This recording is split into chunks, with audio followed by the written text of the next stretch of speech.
Hey guys, welcome to Masquerade of Motherhood, or as I like to call it, the Mom Show. I'm your host, Courtney Doyle, and this is a place where I am giving you permission to not have it all together. I have some really exciting news. Due to the response from the podcast, I have decided to take the Mom Show on the road. Yep, you heard that right. I am looking to partner with mom groups, small groups, women's events, or Bible studies. They could be in your home or in your church. I want us to join together and remove the masks we wear and claim our identity in Christ. If you're part of a group and you would like for me to speak, follow the link to my website, CourtneyDoyleMinistries.com, and complete the request.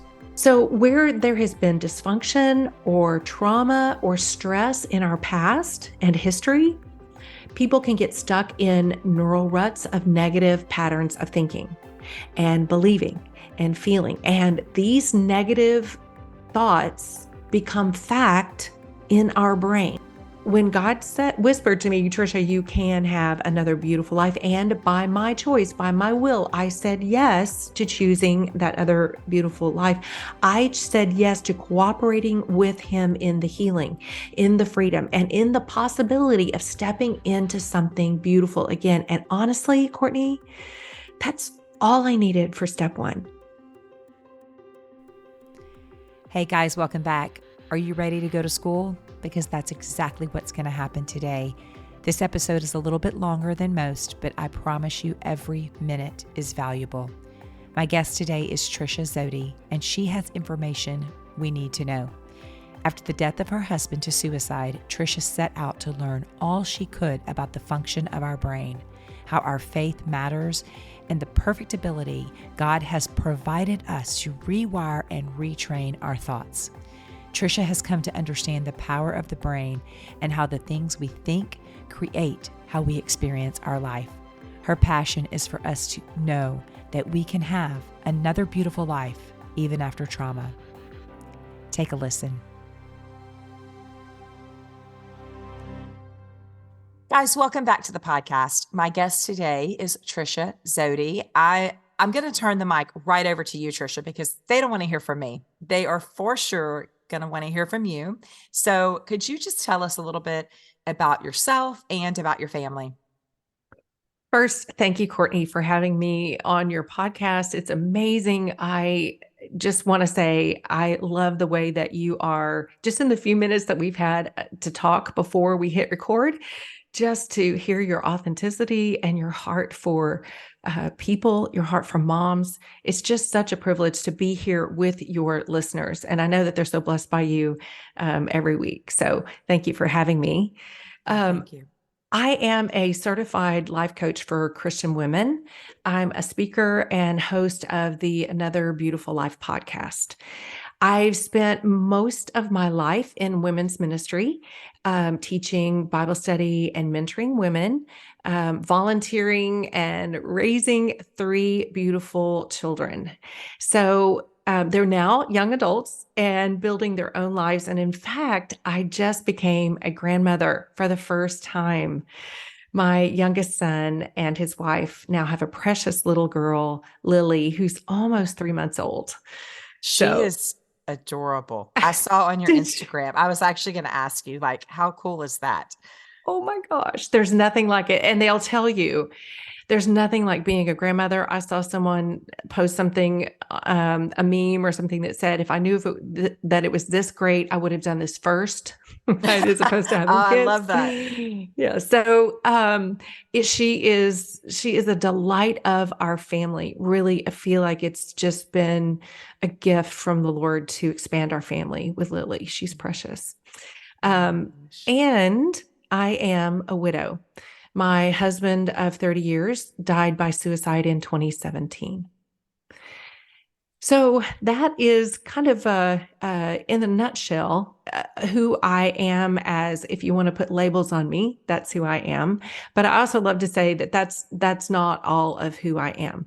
I am a Christ follower, and He is literally my lifeline. He is the reason that I live, move, and exist in this earth. Right.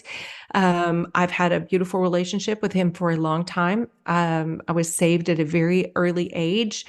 kind of walked away from him for a bit. And then he called me back after Brian and I got married, and through a series of events, got both of our hearts, and we recommitted our lives to him. And it's just been a beautiful journey of getting to know him intimately, deeply, and being able to put him in the center of our marriage, and in the center of our lives. So it's been a real privilege. My husband owned his own business, so I had the privilege of staying home with my kids and raising them, and being a volunteer in their schools, and then volunteering obviously in ministry. So I've had a very beautiful life. Mm-hmm, mm-hmm. Was the ministry, because your podcast is Another Beautiful Life, Mm-hmm. was that in existence prior to Brian's passing? It was not. It was not. And I'm excited to tell you the entire story of how that came about. I've always been someone who has felt called to encourage women as a mentor, but just, I've never been shy to exhort, edify, encourage women in their daily walk, and with authenticity. So it's just been something that I guess it's just the way that the Lord has wired me. I'm not shy to tell you if I am struggling. I'm not shy to tell you if I'm having a problem. And it's always been that way. So the after Brian's suicide, it's kind of cathartic, but it was also at the request of people asking me to write out my story. As I was just kind of dripping it out, they were like, Tricia, you really need to write a book. And I was like, oh gosh, I don't know how to do that. That sounds so daunting. I'll start a podcast instead. Of course, I had no idea how to do that either, right? Yeah. And so anyway, so I figured that one out, and I started my podcast right away. And again, what I did was I grabbed my journal, and I've been a journaler for, over 25, 30 years, just journaling my quiet time with the Lord. So I just kind of grabbed my journal of those years prior to his death, and then, where I was currently, and just kind of started dripping things out little at a time, just kind of showing my story. And the podcast really is hey, here's my problem. Here's my complaint, right? Mm-hmm. Here's my breakdown. Here's my shattered heart. And here's how God met me in that moment. And this is where I go from there.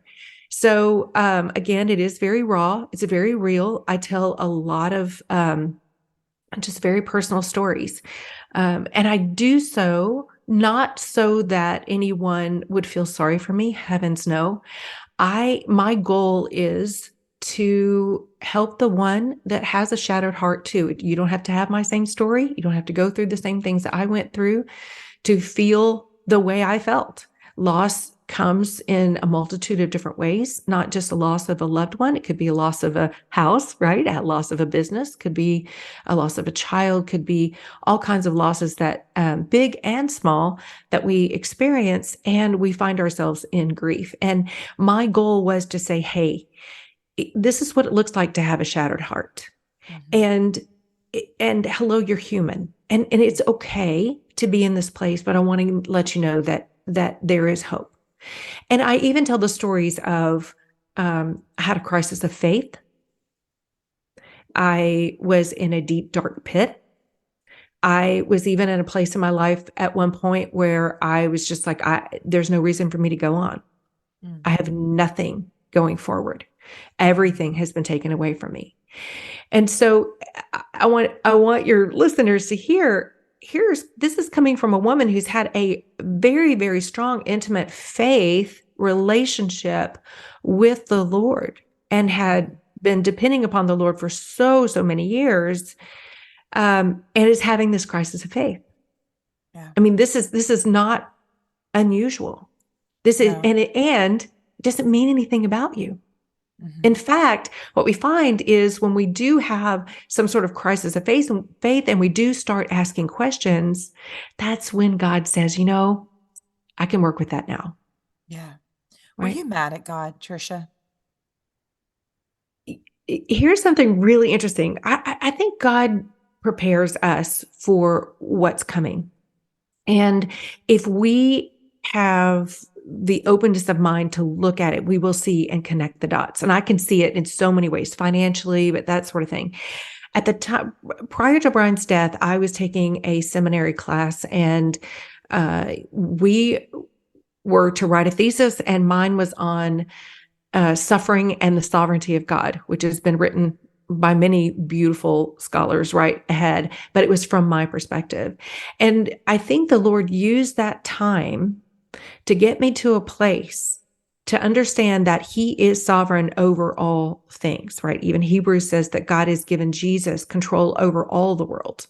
So if we understand that, and that's where I was, I just understood that whatever happened, he was in control. Mm-hmm. And he had a reason for it, even if I couldn't understand it, and it says in Romans 11:33 that his ways are unfathomable. His ways are unsearchable, right? So if I couldn't understand it, and thank goodness I couldn't, because if I could, he'd be a very small God. And if I couldn't understand it, I can still trust that being God, being a good God, that he knew what he was doing, and that I could get on the other side if I stuck with him, right? Not turn from the very one that was going to be my source to get out of my pain or get through my pain. I don't want to say get out of my pain, because grief truly is something you will always have, right? It'll lessen in intensity. It won't be so raw and as numbing, and emotionally heightened as it was in the beginning, but it will always be with you. It will just look different.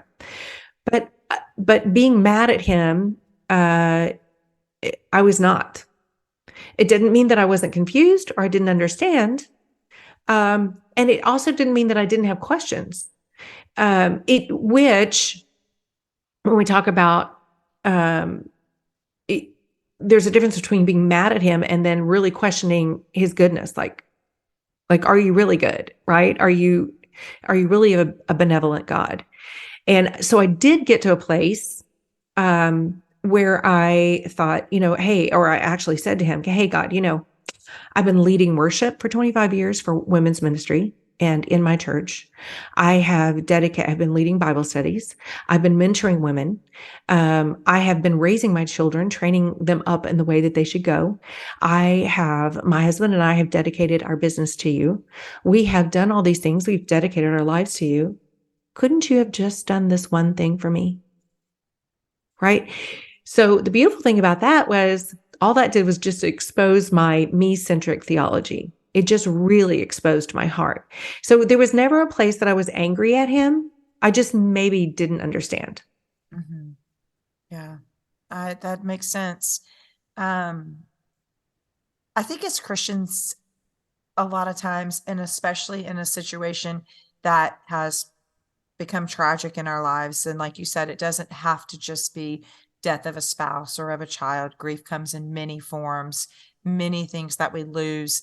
And look, nobody's ever prepared for any sort of loss. It's like nobody gave you a handbook and said, okay, this big loss is coming and this is how you're going to navigate it. But I do think oftentimes when we are Christians, it's cliche for people to say, well, just trust God. Just have faith through this process. God knows what he's doing. And those things, like that about him. You know him intimately. But the reality of it is so many of us are dealing with loss, fear, anxiety, depression.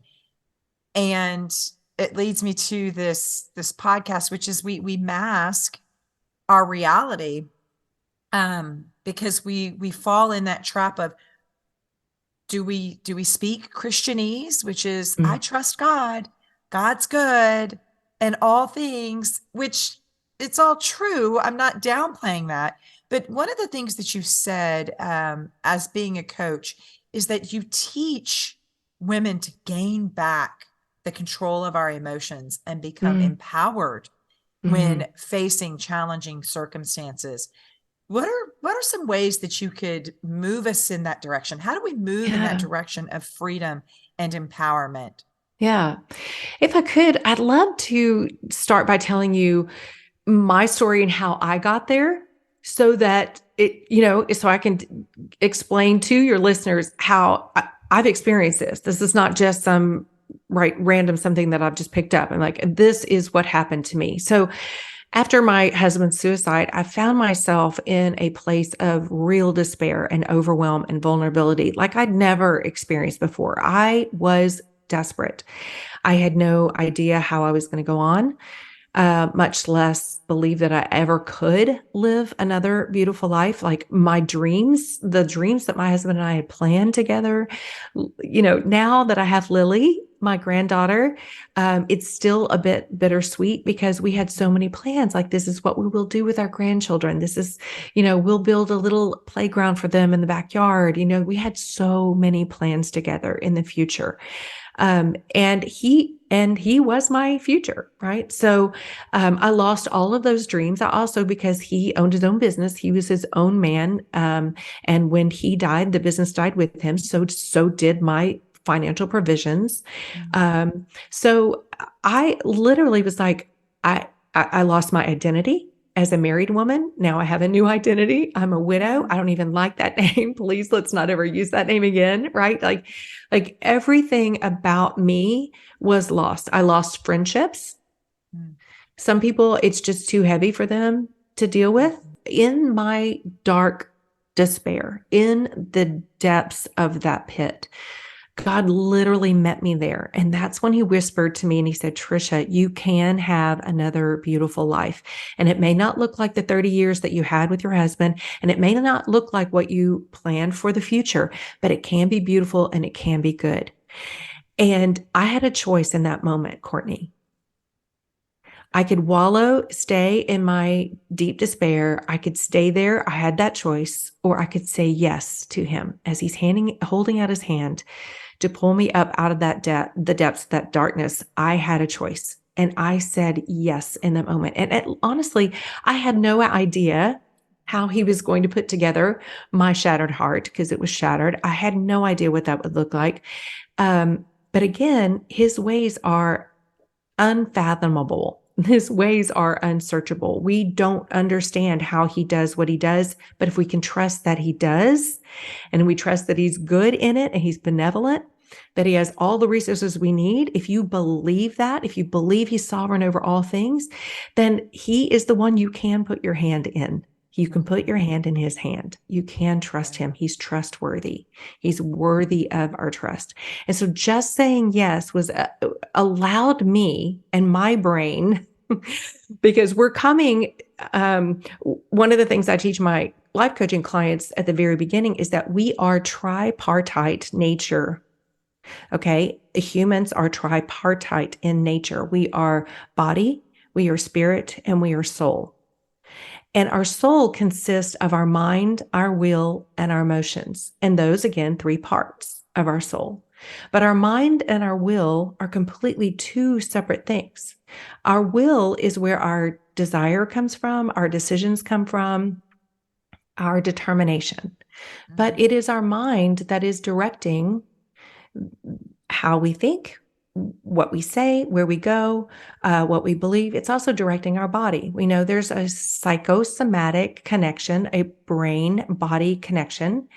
And so we understand that the mind is, by neuro research, we understand, acts and functions like a machine, like a computer. And our will becomes the data input processor. And so we understand that by our will, so for me, saying yes was my will. That was my determination. That was my decision. And when I said yes, it made a change in my brain. It allowed me to start a new trajectory of thinking, of believing, of acting, of responding, right? I'm such a nerd about brain science, and I just cannot get enough research. Like I'm soaking it in all the time. But one of the reasons why it was so important to me was to understand. Now, my husband was very intelligent. He owned his own business. he was a strong man physically and emotionally. So here we have this strong individual, and now he's had 5 years of chronic debilitating back pain that has basically just taken him down. And it did a number on him after 5 major surgeries. Got to the point where the doctor was like, look, I've just got to send you to a pain management specialist. And this is going to be your life for the rest of your life. You're just going to have to manage the pain. There's no more surgeries we can do for you. And he was despondent at that point and, felt like he was a shell of the man that he used to be. And he had lost a significant amount of weight. And what I couldn't understand was, how could this thing take down my strong man? Yeah. Right. So I did a lot of research. I started studying the cognitive relationship of the brain and the body, in efforts to understand that, and how a Christian man, spiritually strong as well, mature Christian, how he could take his life. And I came across something that blew me away. And that was that chronic pain quite literally changes the makeup of the brain. And so as I got more curious about it, I found out how, and that is by neuroplasticity. And simply, neuroplasticity is the structural remodeling of the brain. It's the wiring and rewiring of the brain that occurs up until our last breath. So it's happening constantly. So where there has been dysfunction or trauma or stress in our past and history, people can get stuck in neural ruts of negative patterns of thinking and believing and feeling. And these negative thoughts become fact in our brain. So if these are reoccurring messages, patterns, then these words that we say to ourselves or that we hear from others or that we entertain literally change the way we think permanently, until that pattern of thought is disrupted. And that's the beautiful thing, rewiring. And so if something is wired, it can be unwired and then rewired. So as I was trying to figure out how this applied to chronic pain, when you're in chronic pain, if any of your listeners have been there or are there now, the message that you hear is, I'm never going to get out of this. This is taking over my life. This is who I am. I'll never be anything but pain. So your identity becomes pain. So if you say something like that long enough, then your brain will accept it as indisputable fact, and it will automatically act out of that belief. And it's possible that it will manifest in your body. So words are power to the brain. Again, that's our will telling our brain what we want it to think and believe and do, how we want it to act. Now, as hard as that sounds, like these are the messages, and I can only assume, because I don't know on this side of his suicide, I can only assume that him entertaining these messages over and over and over again is what created a new rewiring, a new negative neural rut. Everything was just rewired in his brain, and he could not see anything but this indisputable fact. Then nothing will ever change. You will always be there, and this is your lot, and you're a waste. Right? Again, my words, my assumptions. But so as horrible as it is, it's exciting news to know that neuroplasticity is available for all of us, because if we can wire it one way, we can rewire it.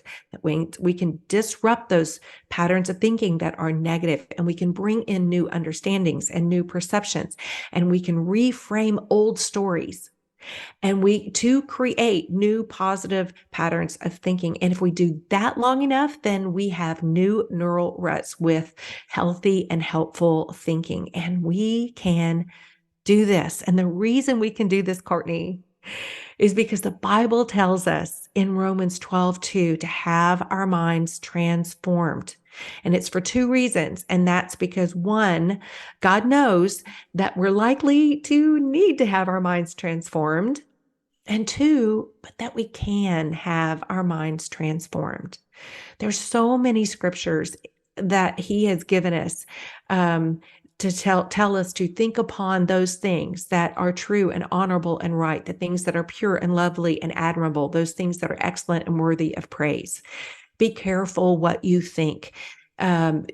Choose today, right? He's telling us all the time that we have an opportunity to do something different than we're doing today. The only thing that I wish he would have put in the Bible is just, hey, get a life coach if you need one. I think that would have been helpful. But, um, but when I understand that I can buy these tools, and I'll tell you a few of the tools that I love to get my life coaches. I'd love to give those to your clients as well. But when I came to understand the power of the brain and how we think can actually create how I experience my life, now I can change my life. Now I can't change the circumstances. Obviously, this is not a law of attraction or manifestation, right? My circumstances haven't changed. But the way I experience my life can change. So when God whispered to me, Tricia, you can have another beautiful life. And by my choice, by my will, I said yes to choosing that other beautiful life. I said yes to cooperating with him in the healing, in the freedom, and in the possibility of stepping into something beautiful again. And honestly, Courtney, that's all I needed for step one. Yeah. Right. And I think a lot of people, it seems very daunting. Like, I don't even know what to do next. That's great. You don't have to know what to do next. Mhm. All you have to do is say yes and put your hand in the hand of God the Father, who wants to lead you out of the darkness and give you hope for tomorrow. And he's going to show it to you step by step, day by day, light by light. Right. Yes, absolutely. And so I hope that if there is a listener that has a chronic illness or chronic pain, get with somebody and talk through it, because what you just said, it can rewire our Mm-hmm. brain and our thinking. And let's not be silly. There's a spiritual aspect to this as well. Mm-hmm. Mm-hmm. The enemy is going to be like, I love lies. Now Mm-hmm. let's just jump Mm-hmm. all over those. Mm-hmm. And that's really hard to combat the physical, what your mind is doing. And then you've got this spiritual element that he wants to shut you up. Mm-hmm. Yeah. Well, so I love that. And if I could speak to that specifically, Yeah, please. again, in tripartite in nature means that body, spirit, and soul, they're all connected, right? Mhm. The psychosomatic part, again, psyche meaning mind, somatic, soma meaning body, means that the mind is directing the body. We actually know this because it is our mind that's actually making sure that our heart keeps beating, that we're actually Mhm. breathing, that our mitochondria gets, the energy gets created in our cells. So, and we know this because if someone is brain dead, what do? They put them on life support because their brain cannot tell their body what to do anymore. So if we know that our brain is telling our body what to do, how to act, then we understand that our brain is, and it's connected to our body, then our brain is directing some of those things. If you understand how your brain works, you will feel empowered because now Yes. you can change it. Mhm. So I teach a lot of brain science to my clients so that they know what's going on. Because if you understand, again, tripartite in the soul, the mind and the will are completely different, and you understand that your brain is just operating like a computer, then you can go, oh, wait a minute, I don't like that output. Let me give it Mhm. something new. And so I can Mhm. get a new output. Okay.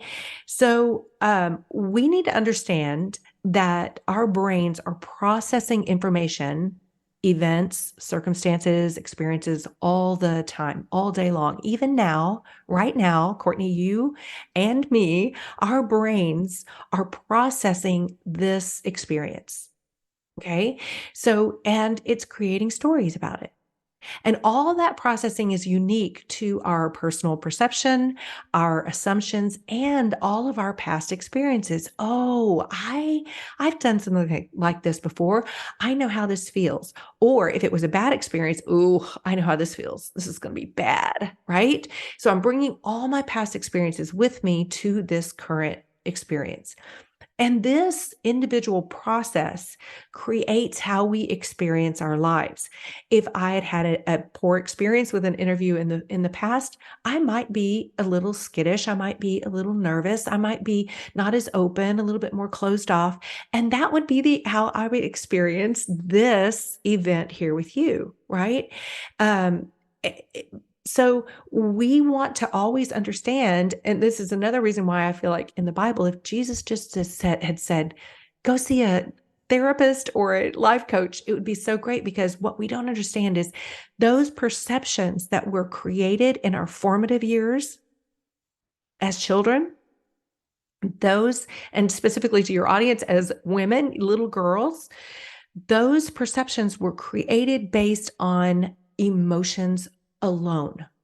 Okay. So it's because the primal part of our brain was the very first part of our brain to develop. And that is where all of our emotions are. It's where our amygdala is. That's where the fight and the flight and the freeze come from. It's all emotion. So you can see that when you see a tantrum coming from a toddler, right? It's all emotion, right? They react out of emotion. There's no logic and reasoning. And that is because that's where the prefrontal cortex is. That's the front part of our brain.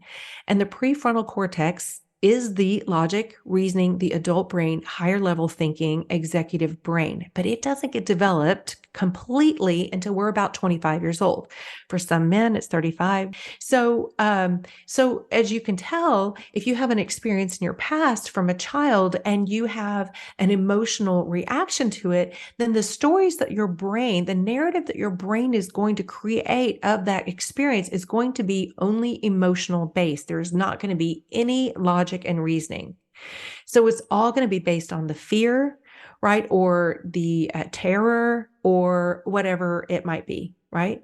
Same as if it were joy, if it was a peaceful thing or a happy thing, it's still the same, that your brain is creating the story. Okay.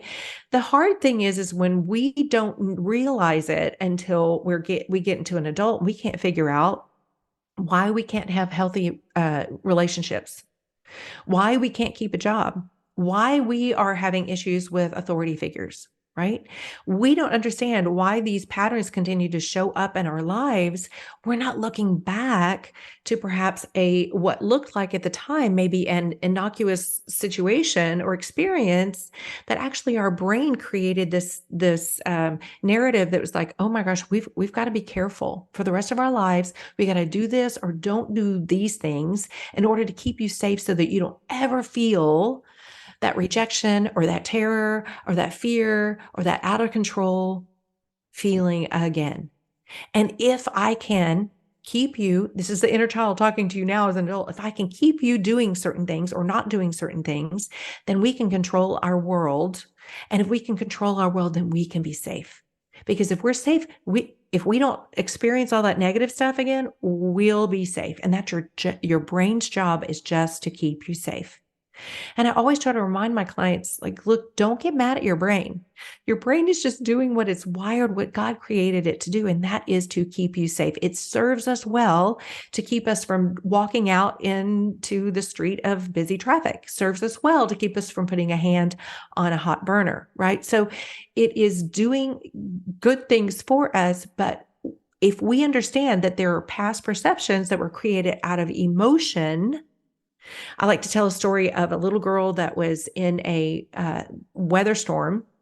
She's upstairs in her parents' bedroom. She's 6 years old, upstairs in her bedroom, 6 years old, in her parents' house, parents' bedroom downstairs. A thunderstorm comes, winds and sheets of rain on her window, and she wakes up and she starts crying. She cries in her bed for mom and dad to come and save her. Now, they don't come because they don't hear her. Wind and rain and thunder and lightning is also coming in their bedroom. So they don't hear her. She cries and cries until she cries herself asleep, but not until her brain creates a story or a narrative or perception, whatever you want to call it, about that experience. And then as she's 30 and she can't hold a job or keep relationships, or she has issues with her mom and dad, right?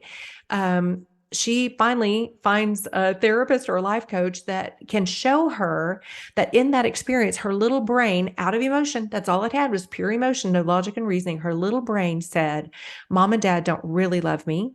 If they did, they would have come to save me. I can't trust anybody to help me or save me or come to my aid. It's all up to me. It's all up to me. I can't trust being in a thunderstorm. They're scary and I'll probably die, right? She's out there.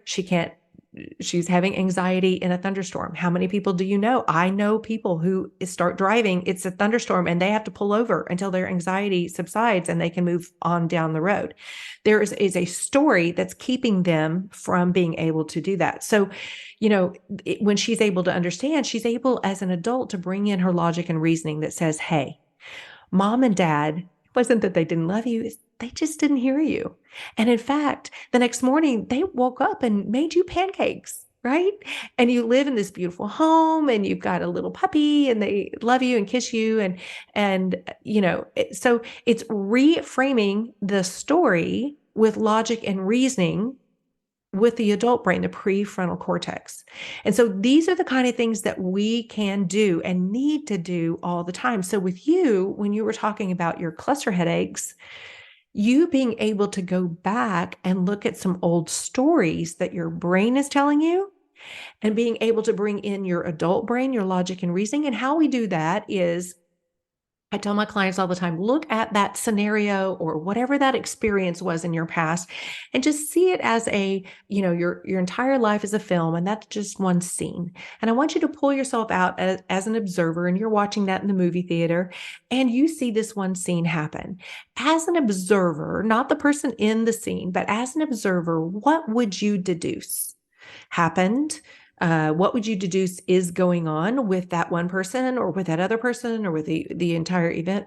What are some logic, what's some logic and reasoning that you could bring to bring in new understanding and new perspectives? It doesn't even have to be absolutely true. It just has to give your brain enough to consider that there's another story and that perhaps the story you have been believing is not true.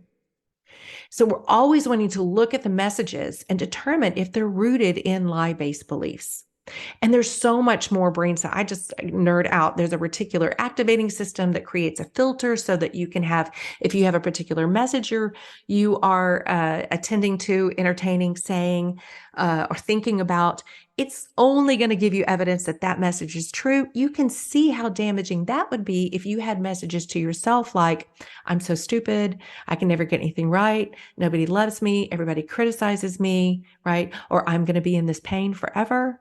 You can see where the brain, because it's wired to give you proof that that message is true, will just compound that message and make it indisputable fact. It will not consider anything else. So again, if you understand how your brain works, now you can do something about it. It's so beautiful. Mm-hmm. It's fascinating. It's absolutely, I mean, like everything you're saying, I'm like, this is fascinating. And as you were speaking, I was thinking about from a mom's perspective of knowing that your children are reacting out of emotion. And I am parenting and having to parent and having to have conversations with my 11-year-old that I never had to have with the other 5 at this age. Right. There is so much more information at his fingertips. There is so much more happening in the world that I would not have talked to him about at this age. I don't think he's the age to understand and process 90% of it. But I need the story to come from me. I need the truth to come from me, not from, something on the phone or from a friend or whatever. And so it's great information for us to know as moms and for us to be aware. And you're right. I was raised in a generation where life coaches didn't exist. That wasn't even a term, right? But counseling was saved for the sick. Right. Counseling was not, and so Right. that stigma, I think, needs to be blown completely out of the water. Fortunately, the stigma is being lifted. Yeah. There are more and more people that, especially in the faith community, more and more people are saying faith and therapy go together. It is okay. And in fact, I still do believe that that was God's intention in the first place, for us to partner with him for our healing, integrating the biblical faith that we have with brain science to understand it. And of course, science is just catching up with the Lord. But if I could offer something to your mamas. So we understand that what REM sleep is actually just our brains trying to make sense of the world. Okay. So there's a beautiful, if you're not familiar, or if your listeners are not familiar with EMDR, eye movement desensitization and restructuring, if you're not familiar with that, it is a beautiful way that the brain gets integrated with that's fragmented.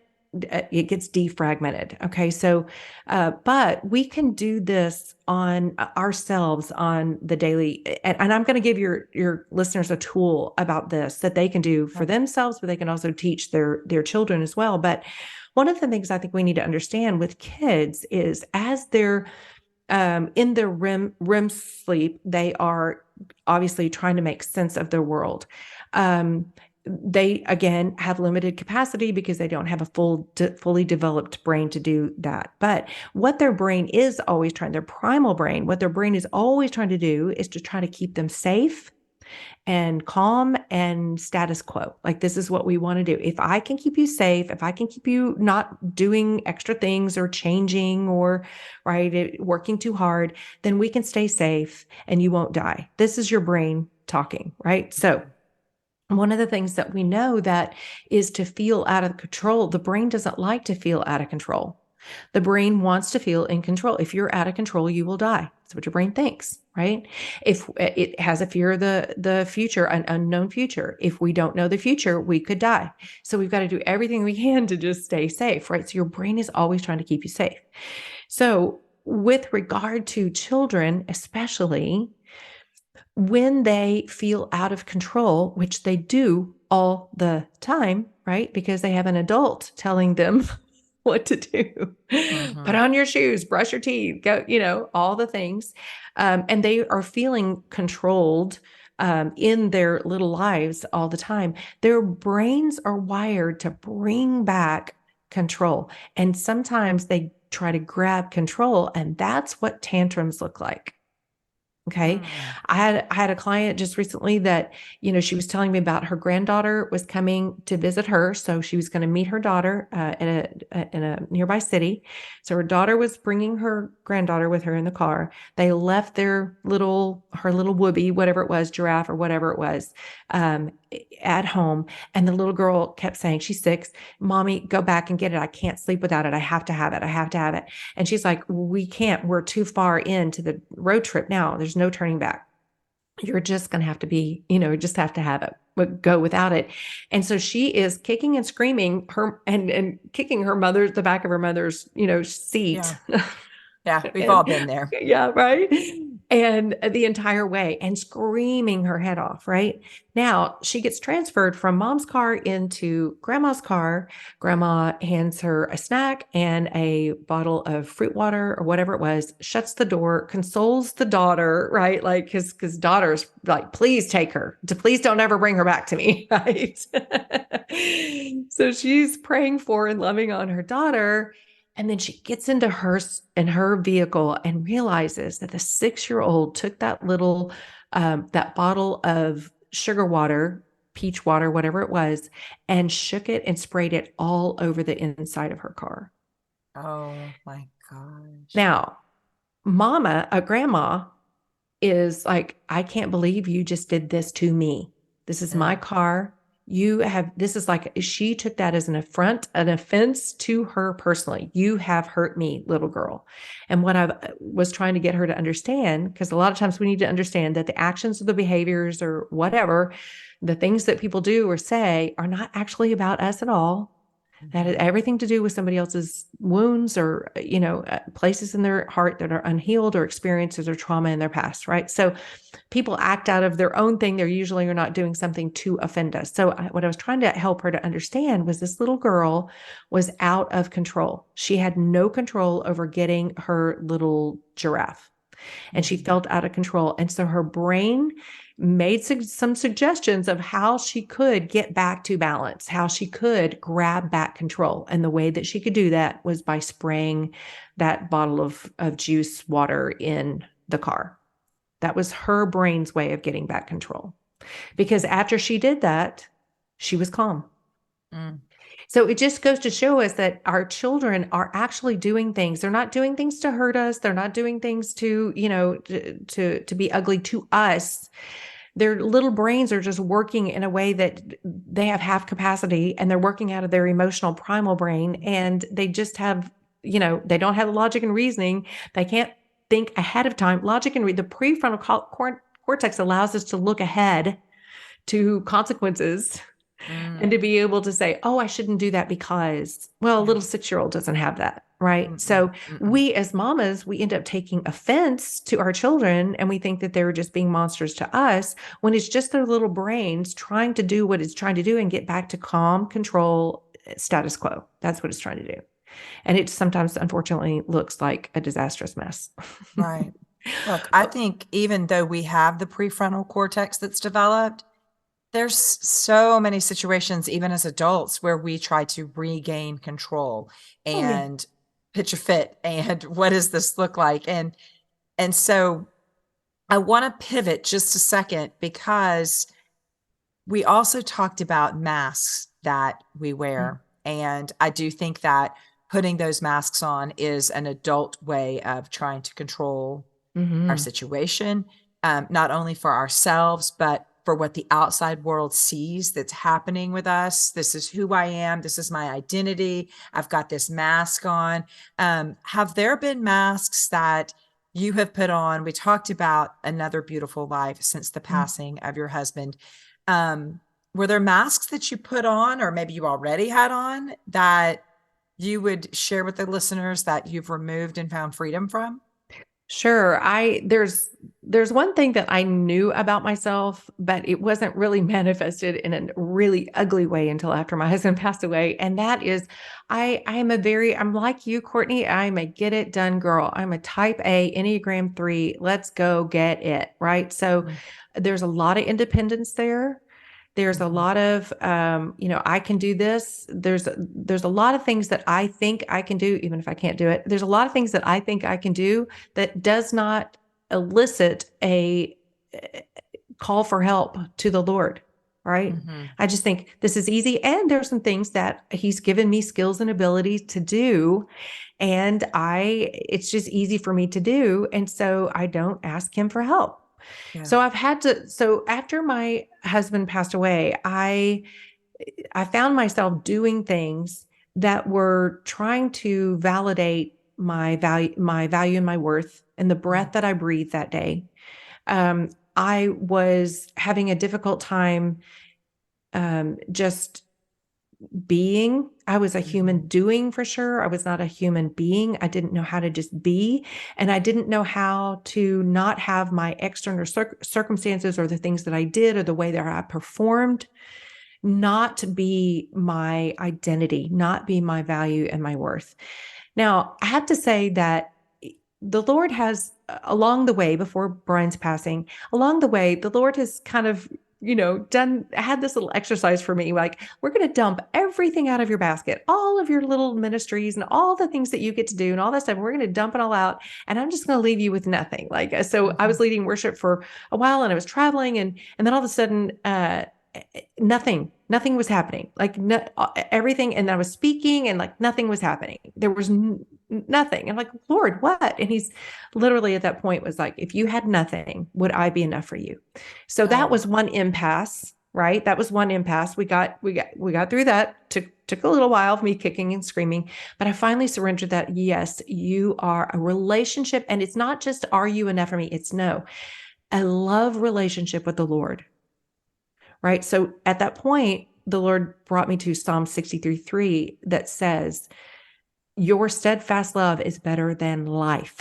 Literally, he was asking me, Tricia, what would you put in that blank?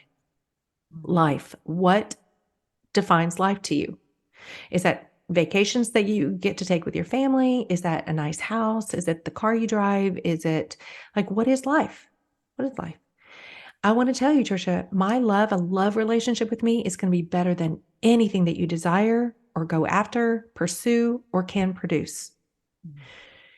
So that was, again, when I was talking about earlier, how he's prepared me for this moment. It's these little, I was like, wow, I can see how that was so important for me to get that concept before my husband died, because afterwards it came back up again, right? It didn't go back. It came back up again. And it was a place where he had to teach me, Tricia, I just want you to sit on the back porch with me, learn how to practice the presence of my Holy Spirit on this couch in the backyard and doing nothing. No book, no journal, no Bible, nothing. You just sit and learn to be with me. And, I found myself sitting and then going, oh, look, there's weeds to be pulled. And, I want to jump up, and I so hear loudly the Holy Spirit's like, no, sit, girl, sit, my girl, right? Sit. And it was a practice that I had to learn, but it was an awareness that I literally had put all of my identity in the things that I did and what I could produce, because I could produce, right? And it was easy, and I was doing that. So that was a mask that had to be ripped off. Part of being independent too means that you don't need people. And there's a lot of pride that goes with that I can do this. And so when my husband, I'm strong enough to do this, I'm wise enough to do this, I'm smart enough to do this, I can do this. And so when my husband passed away, I was in such desperation. I needed people. I literally had to learn. And one day I was sick with COVID, and I literally put out on Facebook, this girl is sick. I can't get out of bed. I need help. Please, somebody bring me food. Listen, my pride before would have never let me do that. Never. But I've learned, right, that God put people in our lives and around us to be his hands and feet, to provide for us. So I've learned to let people in. I've learned to let them love me. I've learned to risk that, right? And to love them. It's just been such a beautiful thing to learn how to be authentic. And the more authentic I am, especially in my podcast, I've had more people come to me and say, I can be authentic because you have chosen to be authentic. I can make this, take these masks off because you have taken them off. And so if anything, if his death is going to do anything, I want it to be for someone else's freedom also. I want it to be for, as God intends, for their good and for God's glory. How do you make room? And this is maybe for the mom who is struggling, and it doesn't have to be loss. Maybe it's just in momming, and we all know what it feels like to, not be able to go to the bathroom without a little one, sticking their fingers under the door. And how do we take care of ourselves? How do we make room for our feelings while we're also parenting our children? In your situation, you were parenting 3 kids through grief and suffering and loss as well, but you had to take care of you. Mm-hmm. How do we do that? Yeah. Well, first, let me, especially with adult children, it's different when you have children in your home, small children, right? But especially with adult children, I want to offer that everyone is on their own grief journey. And it is on a continuum. It's going to look different for everyone. It's not even, on a straight path that you're not going to go through stages. You're going to actually hop over to one stage and then back to another and then back to another. So, and everyone's going to do that at their own pace and in their own way. So there needs to not be judgment for people as they're grieving. Okay. We need to allow people the space to do it the way they need to do it. Now, with little children, I think they need therapy, and you need to initiate that. You need to be the parent that does that for your children. But even then, your children are going to be on their own grief journey, and they're going to respond differently than you are. You know, one child is going to cry all the time. Another child is not going to cry at all. And we don't judge the child who cries all the time, and we don't judge the child who doesn't cry at all. They are all working through it as long as you're allowing them to work through it, which is the other piece that I want to say to your mamas. Part of the neural research that they're coming to, understanding to stave away the Alzheimer's, the inflammatory disease, the immune disorders, some cancers, right, is mindfulness. And what they mean by that is not Eastern religion mindfulness. It literally is processing and understanding and accepting what you are going through, what you are experiencing, not sweeping it under the rug, not resisting it, not ignoring it, not denying it, but actually attending to it. Mindfulness and going through this process, and I do have a process that I take my clients through, this mindfulness literally is what is healing. Okay.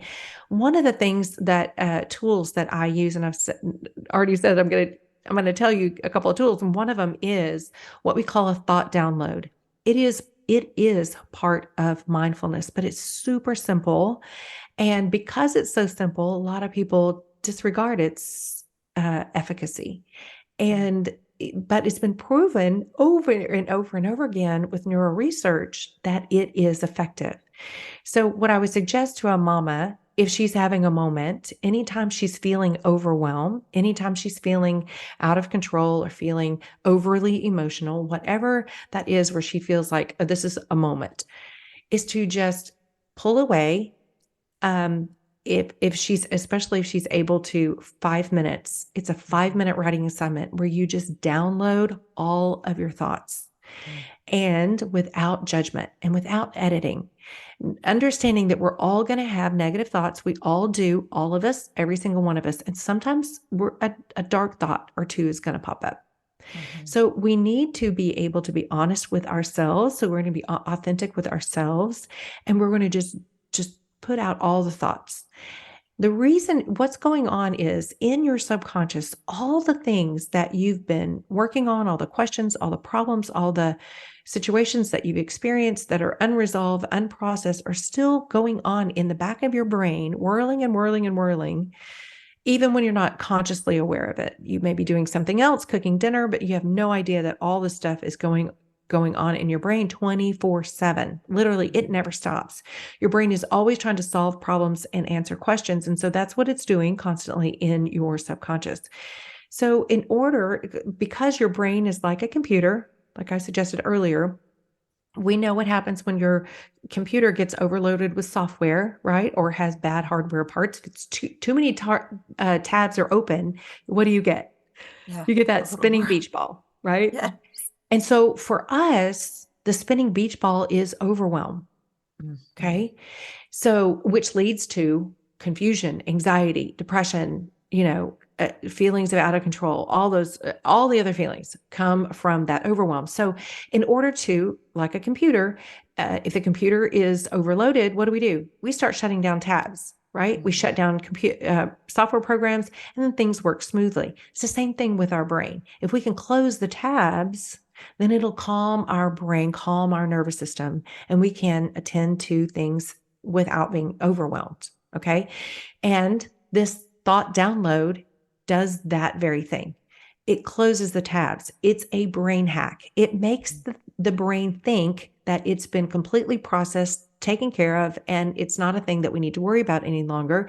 So it's closing the tabs and it's calming the brain. Now our nervous system is calm. Now we can actually think straight.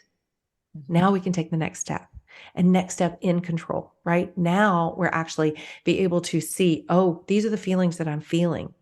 Oh, this is not even a rational feeling, right? This is an out of control this is a feeling that, a 3-year-old did something to me. Another thing that I want to suggest is we've gotten really good at, Courtney, and I think your generation, my generation, our generation grew up hearing you hurt my feelings, or don't say that, you're going to hurt their feelings, right? We're taking responsibility for other people's feelings, or we're letting them tell us how to feel. If you've said something to me, and I say, "Oh, that's mean. You just hurt my feelings." Now I've given you power over me Mm-hmm. because Mm-hmm. now you get to decide how I feel. Yeah. You've made me sad. Oh, you've made me really mad. You've said that. But that is what we call emotional childhood. And that is literally handing your power over to someone else and allowing them and what they do, what they say, how they behave to dictate how you're going to feel instead of taking responsibility for your own emotions. And that's emotional adulthood, Mm-hmm. right? So now you can't make me feel any way. I can choose to feel a way. I can choose to feel mad. I can choose to feel sad. I can choose to feel loved, but that's all on me, Mm-hmm. right? So we learn, so one of the things that I teach my clients, which definitely helps with children, because again, children are going to say the darndest things. And some of those Yeah. things we're going to want to take offense. Well, you can take offense if you want to, but you also don't have to. You Yeah. literally can bring in your logic and reasoning and go, 3-year-old kid operating out of emotions. I absolutely don't have to take offense to this. This is not about me. This is about them. Mm-hmm. Right. Now, I'm not talking about not disciplining for disrespect. I'm just saying not taking offense Yeah. for things that you should not be responsible for. So, those Mm-hmm. are just a couple of things that I teach my clients in order to manage life, right? Manage Yeah. people, manage their works, their marriage, right? And other Mm-hmm. relationships. Yeah. Mm-hmm. We have so much more control than I think we realize. And when Yes, you ma'am. break it down Mm-hmm. scientifically like this, it makes so much more sense. And it is, the first question right out of the chute, I think, was how can we empower change despite the circumstances?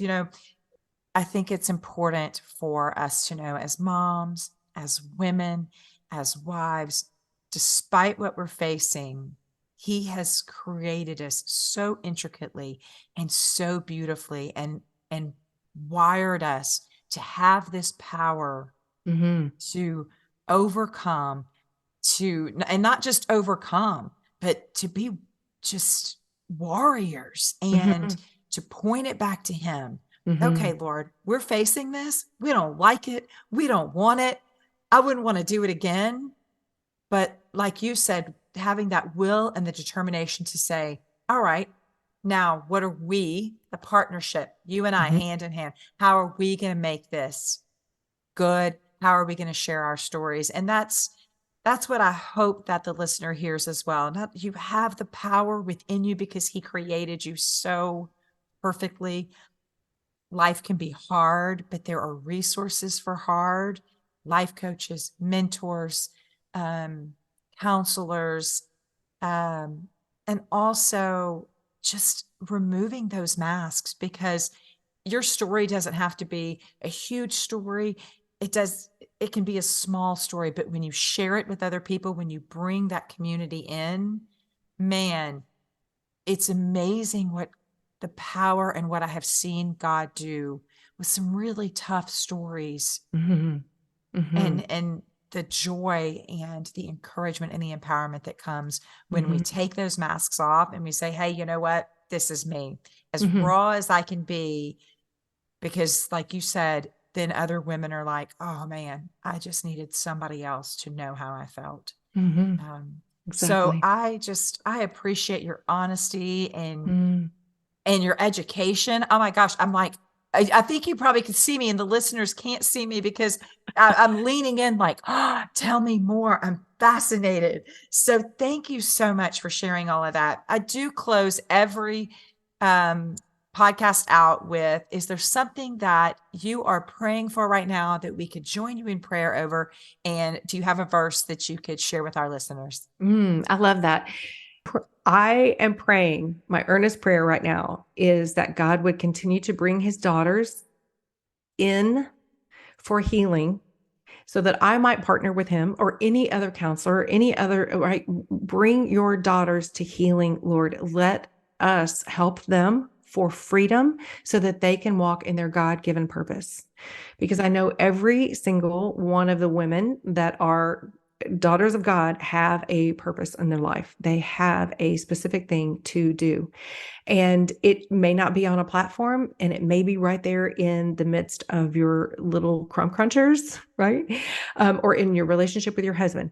It doesn't matter. But if you are stuck in anxiety, or you are stuck because you don't feel loved, or you will not be able to love others well, you will not be able to give what you do not have. If you do not have healing, you will not help in healing.